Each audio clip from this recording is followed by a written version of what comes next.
Hi friends, continuing with this theme of addiction, and I want to have an important, heavy conversation with the parents of addiction. Now this holds true for anybody whose children, whether young or grown, are making bad decisions.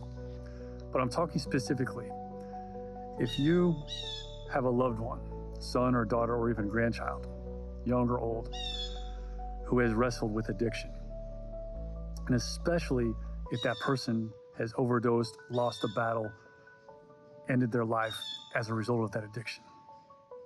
I want you to hear carefully these words today. Their addiction is not on your shoulders. A lot of times when we see our children make bad decisions, we take a look and be like, well, what did I do wrong? Where did I go wrong? What did I miss? How could I not have seen their cry for help? And you start running through all these scenarios, regretting, thinking, second guessing your parenting decisions. Their decisions are 100% their responsibility. Their addiction is not on your shoulders. Now, some of you might even be able to point to ways that you broke their heart. You may have thought, oh, I didn't get to enough games. I didn't hug them enough. And I can remember that time that I yelled at them that they left the house and I never saw them again. Maybe you even enabled their addiction. When I look at the Word of God in Ezekiel 18, there's this dynamic where God's people are complaining about their situation in exile, and they're even looking to previous generations for to try to pass the blame. And God says very clearly, no, everybody is going to bear the weight of their own decisions. We're not punishing fathers or mothers for the decisions of their children. You're not responsible for their addiction. Now, you may have broken their heart. You may be responsible for that broken heart. You may have enabled them.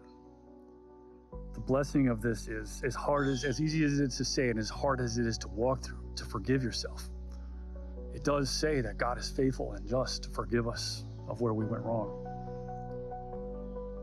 And I would imagine that when they're in their right mind, our loved ones will forgive us too. But here's the reality.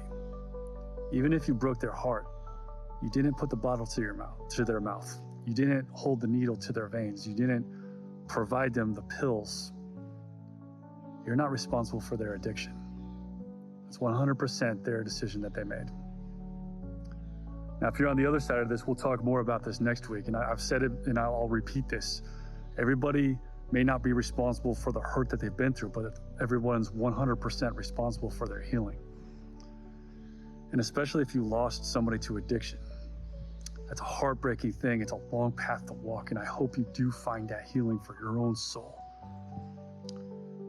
The starting point for you, though, is to recognize that God doesn't hold you responsible for somebody else putting a substance in their body.